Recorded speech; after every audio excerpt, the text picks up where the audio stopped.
Mom's sick, so I came instead." The little girl's voice carried across the silent lobby as she stepped into the interview that could change everything. What happened next would shock even the coldest millionaire CEO. Hours earlier, Sarah lay trembling in a hospital bed.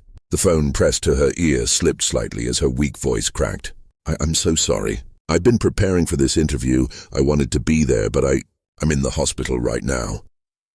Her breaths came fast and shallow, the fever burning through her frail body. The voice on the other end was sharp, icy, without an ounce of mercy. "We do not reschedule interviews. If you are not here at the appointed time, your application will be disqualified. Good day." Click. The line went dead. Sarah's arm fell limp beside her as if the strength had been drained from her soul. She stared blankly at the white ceiling above, sunlight slipping weakly through the blinds. Her chest tightened, her vision blurred, not from the fever but from despair. Slowly, her shaking hand pulled the old leather bag closer, her one lifeline to hope. Inside, a neatly printed resume in a clear folder, and on top of it, a small handwritten note to herself. This is the start of something better. Tears slipped down her cheeks. Her lips quivered as she whispered into the quiet room. "Please, don't take this chance from me. My daughter needs this. She deserves more." In the corner sat a little girl, her legs too short to touch the ground. Lily, 4 years old, with honey blonde hair and eyes brighter than the morning sky. She had watched her mother sacrifice every single day, coming home late after long shifts at the diner, patching up broken things with nothing but tape and determination, skipping meals just so Lily could eat. And now she was watching her mother cry. She didn't speak. She only clenched her small fists in silence, her face far older than her years. When Sarah finally drifted into a feverish sleep, Lily climbed onto the chair, brushed a damp strand of hair from her mother's forehead, and whispered, "It's okay, Mommy." Then, with a quiet determination far too big for her tiny frame, she slipped down from the chair. She reached for the worn leather bag, unzipped it carefully, and pulled out the folder, the very one her mother had studied every night for a week. She stared at it for a long moment, her little chest rising and falling with resolve. Then, she reached for her favorite pink dress, the one with the tiny white bows on the sleeves, and slipped it on. Clutching the oversized folder to her chest, she walked out of the hospital room, past nurses, past patients, past the humming vending machine no one used. Nobody stopped her. Nobody even noticed. The city morning was cold and restless, but Lily didn't flinch. She knew exactly where she was going. She had seen the tall building on the brochure her mom taped to the fridge. Step after tiny step, she crossed busy streets, squeezed onto the right bus because she remembered the number, and held the folder like it was magic. 40 minutes later, Lily stood before a glass tower stretching into the clouds. Braden & Cobra Global Solutions. She took a deep breath, squared her tiny shoulders, and walked inside. The marble lobby buzzed with energy, heels clicking, elevators humming, low conversations drifting through the air. Behind the front desk, Charlotte, the receptionist, flipped through her morning schedule. Then, a small shadow stretched across the marble counter. She looked up. There stood a little girl no taller than the desk itself, in a soft pink dress with white bows. Her honey hair was clipped back with a tiny red pin. Her bright blue eyes were serious, steady, far too old for her face. Charlotte blinked. "Sweetheart." She leaned forward carefully. "Are you looking for someone?" The little girl nodded and hugged the folder tighter, as though inside it held her mother's entire future. "I'm here for the job interview," the little girl announced. The words seemed to freeze the air around her. Charlotte, the receptionist, blinked in disbelief. "Interview?" she echoed, almost certain she had misheard. "Yes," Lily said firmly, clutching the oversized folder as if it were treasure. "It's my mom's. She's really good, but she's sick today." "So I came instead." Charlotte's heart skipped. Employees slowed their pace, whispering as they caught sight of the child in the pink dress, standing with the seriousness of an adult.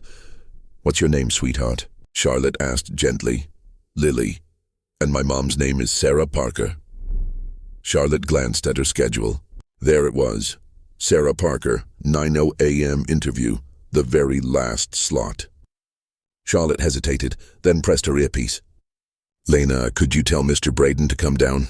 Just tell him it's important. Very important. Upstairs, in a glass-walled office towering over the skyline, Albert Braden adjusted the cufflinks on his tailored navy suit. At only 32, he had built an empire from nothing. Brilliant, cold, unstoppable. Success had hardened him, holidays forgotten, family ignored. Compassion long buried under endless ambition. He viewed interview days as a waste of time, parades of forgettable faces. Until his assistant appeared in the doorway, a rare spark of amusement in her eyes. "Albert," she said softly, "you're going to want to see this one in person." "Harvard grad?" "The ex-Google manager?" he asked dryly, barely looking up. "Neither," she replied with a knowing smile. "Something very different, just come down." With a sigh, he straightened his watch, stepped into the elevator, and descended. When the doors slid open, what he saw stopped him in his tracks. There, in the middle of the lobby, stood a child. No taller than his desk chair, holding a folder half her size, her honey-blonde hair clipped neatly to the side. "Lily?" he asked, stunned. Her face lit up. "You're the boss?" she asked brightly. Albert blinked. "Yes, I am. I'm here to show you my mom's papers," she said, walking toward him without hesitation. "She's sick, but she really wants this job, and I think she deserves it." She held out the folder with both hands. It was bent at the corner, slightly smudged from her journey, but Albert took it carefully. The entire lobby held its breath. For the first time in years, the man known as Ruthless felt something shift inside him. The corners of his lips lifted, just barely, but undeniably real. Turning to Charlotte, he said calmly, "Clear my schedule for the next 15 minutes." Charlotte blinked. "Sir, are you saying—" "I'm conducting an interview," he finished, glancing back at Lily. Then he gestured down the hallway. "Shall we?" Lily beamed, nodding eagerly.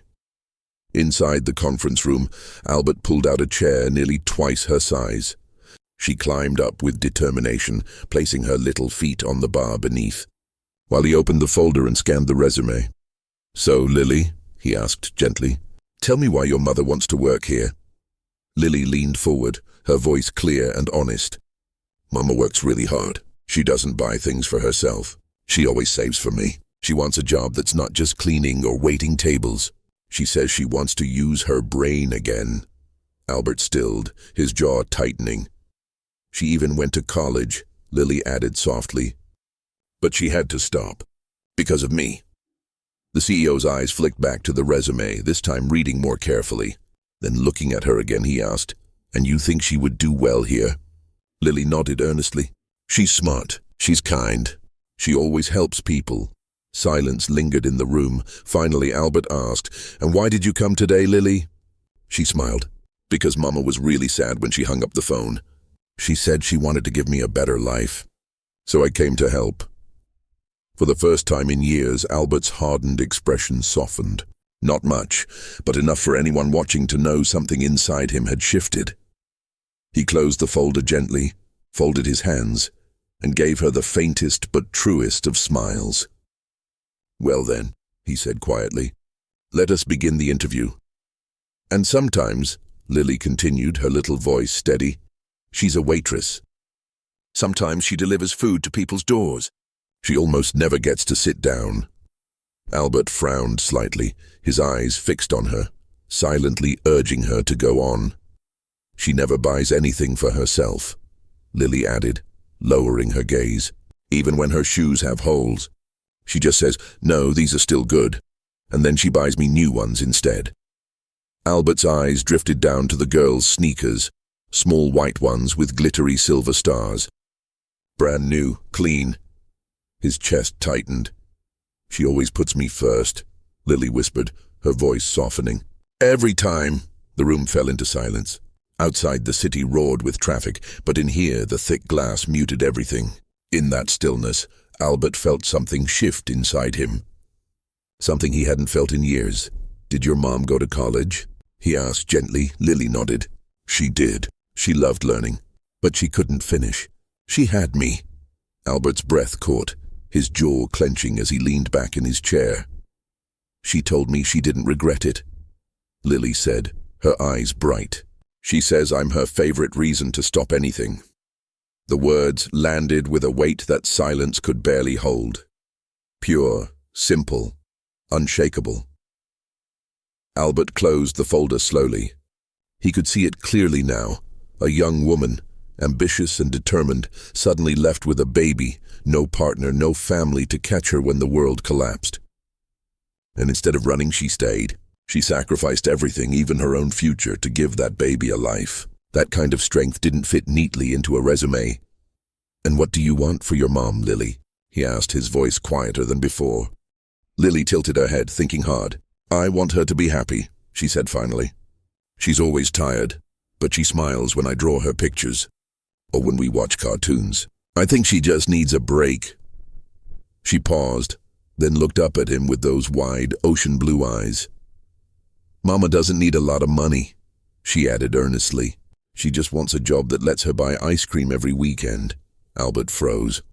Something so small, so innocent, broke through the steel walls he had built around himself. "She told me once," Lily whispered, "that she would be the happiest woman in the world if she could give me that. A little ice cream every Saturday." Albert swallowed hard. For a moment he forgot to breathe. The silence that followed wasn't empty.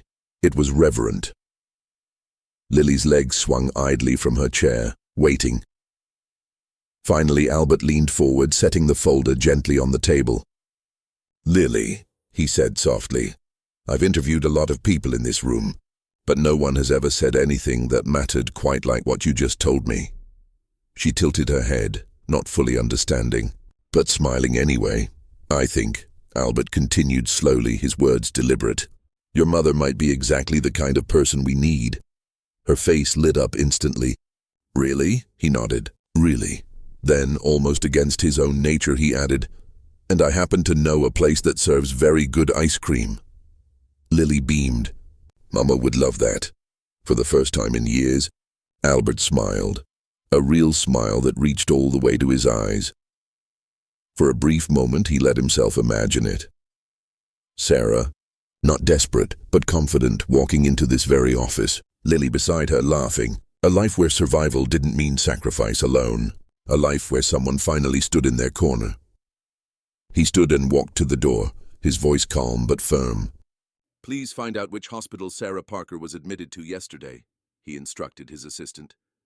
"Send flowers, something for a little girl too, and ask if she'd be available for a formal interview once she recovers." Then he turned back to Lily, who now stood proudly, clutching the folder once more. "Thank you for coming today," he said softly. "You did something very brave." She shrugged, her smile playful. "Mama says I'm brave all the time." Albert held the door open for her. "She's right." Later, back in his office, Albert sat alone. The folder rested on his desk, sunlight spilling across it through the tall windows. Outside, the city churned on as if nothing had changed, but inside something had.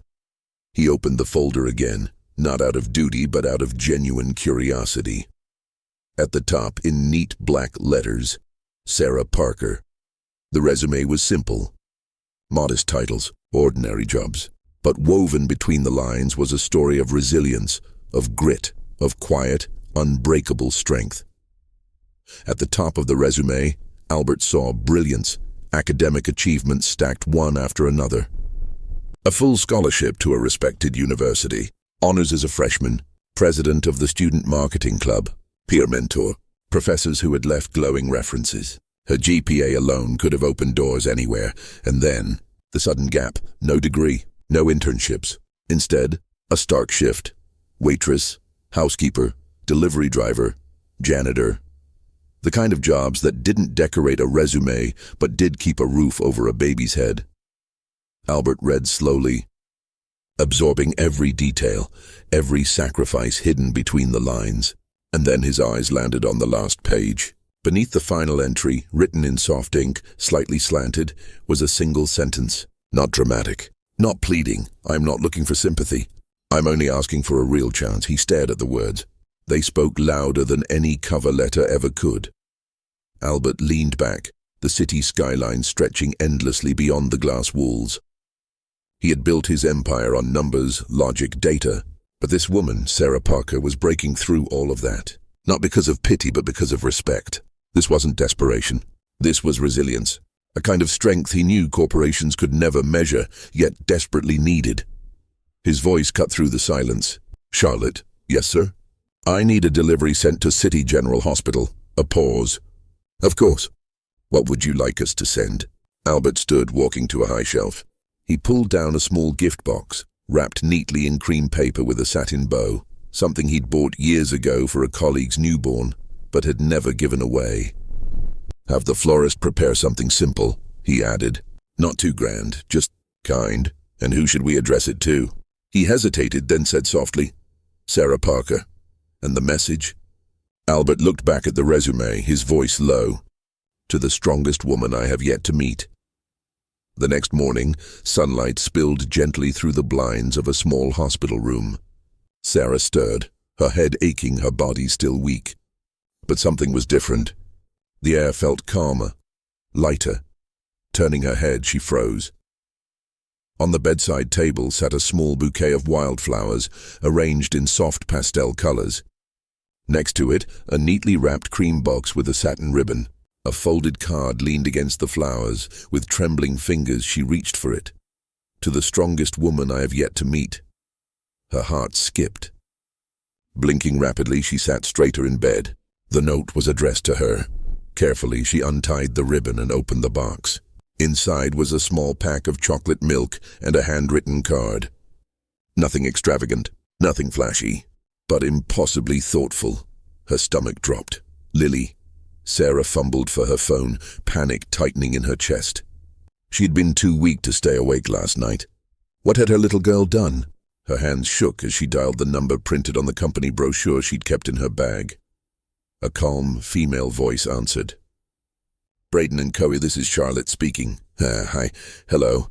This is Sarah Parker." Her voice cracked. I think there's been a misunderstanding. My daughter, she's only 4. I think she may have come to your office yesterday with my resume. I'm so sorry.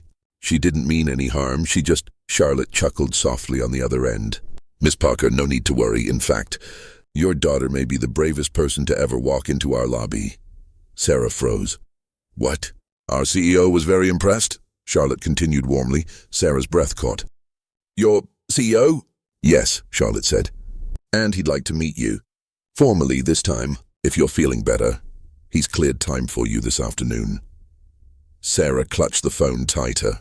Are you sure?" "We are very sure," Charlotte replied. That afternoon, Sarah stepped slowly out of a cab, gazing up at the towering glass of Braden & Co. Her legs still trembled from the fever. Her cheeks were pale, but determination held her upright. She carried her worn leather bag close against her chest. She wore her cleanest clothes, a simple navy blouse tucked into a modest skirt. Her blonde hair was pulled neatly back, though wisps escaped at the edges. It wasn't glamorous, but it was her best. As she pushed open the tall glass doors, her heart pounded.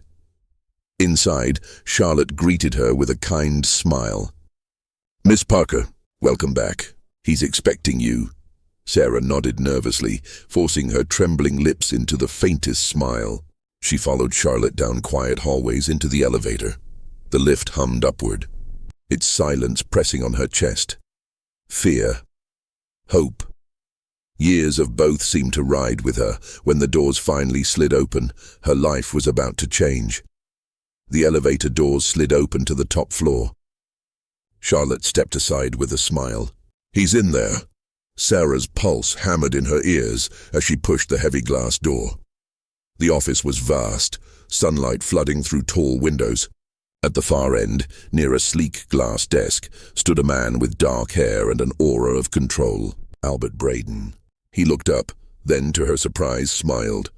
A real smile, not the polished kind executives wore. "Miss Parker," he said warmly, stepping forward. "I'm glad you're feeling better." Sarah blinked, caught off guard. Her cheeks flushed hot, her hands trembling against the bag clutched in her lap. Thank you, I'm so sorry about my daughter. She shouldn't have..." Albert lifted a hand gently, stopping her. "There's nothing to apologize for," he said firmly. "She gave one of the most compelling presentations I've ever witnessed." Sarah's lips parted, stunned into silence. "Please sit." She lowered herself into the chair opposite his desk, crossing her ankles, clutching her bag like a shield. He studied her quietly for a moment before speaking again, tapping the folder on his desk. "I've read thousands of resumes," Albert said, "but yours came with the most remarkable letter of recommendation I've ever received." Sarah's eyes widened, her heart thudding. He smiled again, smaller, softer this time. "Your daughter believes in you more than anyone I've ever seen believe in anything." Her gaze dropped, cheeks warming. She whispered, She's my whole world." "I can tell," Albert said quietly, "which is why I'd very much like to see what you can do here." Hope flickered in her eyes, fragile but bright. Sarah's first day at Braden & Co. felt like stepping into another world. Glass walls, the click of heels on marble, the buzz of ambition in every corner. It was everything she had once dreamed of, and everything she feared she might not belong in. Albert had offered her a position as a junior project assistant. She had expected a low-level internship, maybe endless filing. But this was real. The team was polite but distant. Her clothes were modest, her shoes worn at the edges. Everyone seemed to know, without asking, that she was the one with a child. Some whispered she'd been hired out of pity. Others barely looked her way, but Sarah did not flinch. She arrived early, stayed late. She devoured training videos, took meticulous notes, studied the way senior assistants moved and organized. Her fingers flew across the keyboard as if she'd never left college. When she made mistakes, and she did, she fixed them and never repeated them. Slowly, things shifted. Someone asked her to polish a slide deck. Another asked her to organize schedules. Someone else said, "Thank you," and meant it. One person, however, had never doubted her. Albert. He didn't hover or micromanage. But he noticed every detail, every effort. In meetings, when her name came up, he leaned forward, asking what she'd contributed. He listened for her ideas. He noticed the morning she called, apologetic, because Lily had a fever and she might be late. He messaged her privately, "Family comes first. Take the time you need." He noticed the afternoon she skipped lunch, and somehow his assistant accidentally left an extra sandwich in the break room. He noticed she was always given a seat at the table during project reviews, not tucked in the back. He never said it aloud, but she knew. And for the first time in years, Sarah began to believe in her worth again. One evening, long after the office had emptied and the city glowed below, Sarah sat at her desk, finishing a major client presentation. Her eyes were tired, fingers stiff, but her heart felt full. Fulfillment. She didn't notice Albert until his voice broke the silence. "You work harder than people who've been here 10 years. She looked up, startled, then smiled faintly. "Guess I've got 10 years to catch up on." He gestured to the chair beside her desk. "May I?" She nodded. For a moment, they sat in the quiet hum of the city, the world outside rushing on. Then Sarah's voice came low, almost hesitant. "You know, I never thought I'd end up in a place like this." Albert studied her, curiosity in his eyes. "Why not?" Her breath caught. Slowly she said, "I was in college, marketing major. I loved it. I had plans, internships lined up, plans mapped out." Sarah exhaled shakily. "Then I met someone, thought he was everything." Her voice faltered. "Got pregnant my first year." Albert's face didn't harden, didn't judge. His eyes only softened. "I thought maybe we'd figure it out together," she whispered. But he left, disappeared. Silence stretched. "My parents," her throat tightened. "They said I ruined everything, that I embarrassed them. They told me to give up the baby, or leave." Albert didn't move. "I left," she said simply, "and I never went back." Her gaze fell to her trembling hands, twisting in her lap. "I chose Lily, I chose to be her mother, but it meant letting go of everything else. The degree, the apartment, the future I thought I was building." Albert leaned forward, his hand resting gently over hers. She stiffened, bracing for pity, but his voice was steady. "I was left too," her eyes lifted, startled. "I was 10, he said quietly. "My parents died in a car accident. No siblings, no family who wanted me. I bounced from house to house, learning to survive. I built this company because I wanted control over my life. But I never had what you have. Her brows knit. What's that? She whispered. Courage, he said simply. You chose love, Sarah, even when it cost you everything. Her eyes blurred with tears. I used to think I was weak. You, Albert said firmly, are anything but. They sat in silence, but it wasn't empty. It was full of respect, of something shifting quietly but deeply between them. For two people who had survived alone for so long, being understood felt almost unbearable. And yet, like coming home, months passed. Sarah transformed. She grew into her role with both grace and grit. The woman who once sat nervously clutching her bag now carried herself with calm assurance. Colleagues who once whispered pity now came to her for solutions. Her name carried weight. It was spoken with respect. Albert noticed it all. He no longer needed to check her work. Her results spoke louder than any report. But still he found excuses to stop by, to ask questions he already knew the answers to linger a little too long when passing her desk. It wasn't just Sarah who had changed his life. It was Lily. Every Friday afternoon, Lily skipped down the company hallway like it belonged to her. She'd plop onto Albert's office couch with crayons and juice, waiting for Uncle Albert to finish his calls. Sometimes he cancelled meetings just to take her for milkshakes. They had rituals. She called him boss man when she wanted attention. He called her the real CEO. At company picnics, she rode on his shoulders. In the lunchroom, she always saved him the last cookie. Sarah saw it all. Each moment filled her with warmth and fear. She had loved quietly for so long, burying hope beneath survival. But now love wasn't quiet anymore. It was laughing with her daughter. It was carrying her burdens without asking. It was staring her in the face every single day.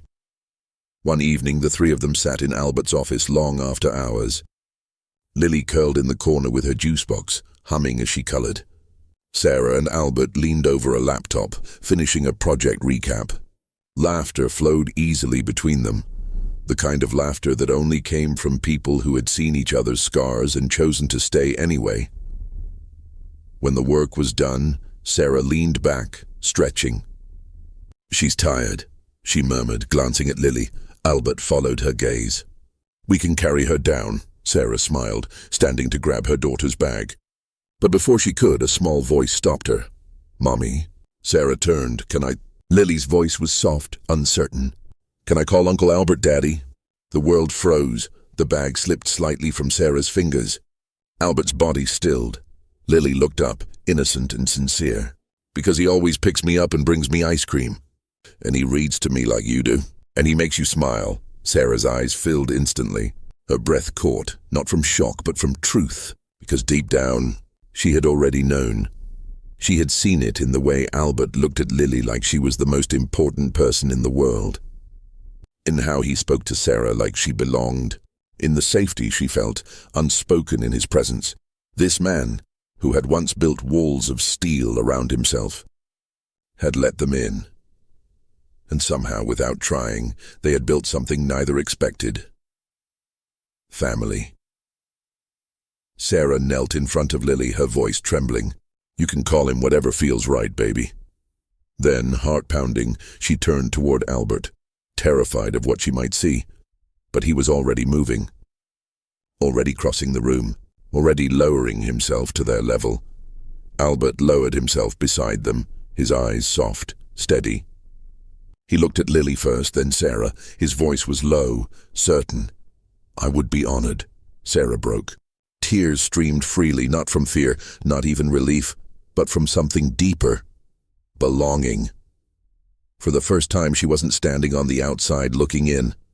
She was home. 1 year later, Sarah Parker was no longer the nervous young mother who once walked into Braden & Co. with nothing but hope and a bent resume. She was Sarah Parker, project team lead, confident, respected, admired. She commanded meetings, guided new hires, and carried a reputation built not on sympathy, but skill. Colleagues spoke her name with respect, and behind every milestone, there was Albert, steady, unwavering, quietly rooting for her. At first, they kept their relationship private, not out of shame, but out of respect. But as weeks turned into months, it became impossible to hide. Albert appeared at her desk with Lily's favorite pastries. Sarah was the only one allowed to interrupt his meetings, and the way their eyes found each other across a crowded room told a story no one dared to question. Sarah's kindness left a mark too. She remembered birthdays, stayed late to help with projects, and lifted people the way she once longed to be lifted. She had become not just a leader, but a light. And Lily was woven into the fabric of the company itself. She had her own chair in the break room, a drawer of crayons in the supply closet, and a fan club that stretched from interns to executives. She once opened a quarterly meeting with a cheerful, "Good morning, team," and no one ever forgot it. To many, she was the company's little princess. To Albert, she was simply his daughter. On the night of the annual Christmas gala, the ballroom shimmered in gold and green. Fairy lights sparkled above velvet-covered tables, laughter rang, music swirled, and champagne glasses clinked.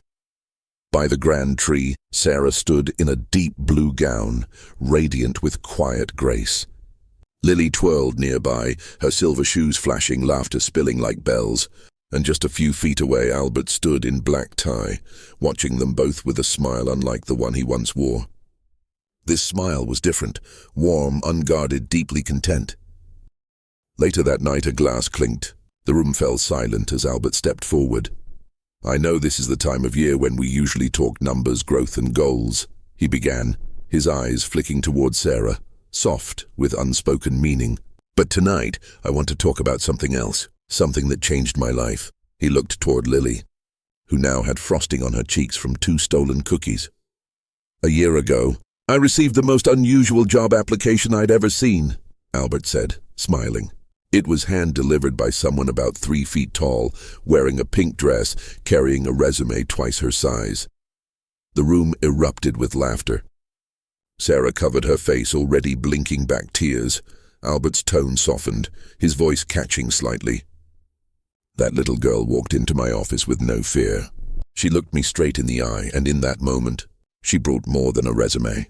She brought hope. She brought courage. She brought the beginning of something I didn't even know I needed." He stepped towards Sarah and Lily, pulling them close. His voice dropped, almost breaking. "To both of you, thank you for showing up, for holding on, for walking into my life exactly when I needed you most." He looked down at Lily and whispered, smiling through the emotion, "And thank you for marching into my office in that pink dress, clutching that giant resume." Applause thundered. Glasses clinked. And beneath the golden lights, they stood together, not CEO, not employee, not child, but family, a family born not of perfection, but of bravery, a family shaped by sacrifice, resilience, and one small girl's walk into the unknown. Because sometimes, family isn't about where you come from. It's about who chooses to walk beside you when life gets hard. And sometimes love doesn't arrive in the way you expect, but in a boardroom, a hospital bed, or in the bright eyes of a child with a crumpled resume. If this story touched your heart the way it touched ours, join our family of storytellers. Subscribe to HOA-GLORIOUS Stories for more real-life tales of resilience, love, and the quiet miracles waiting in everyday moments.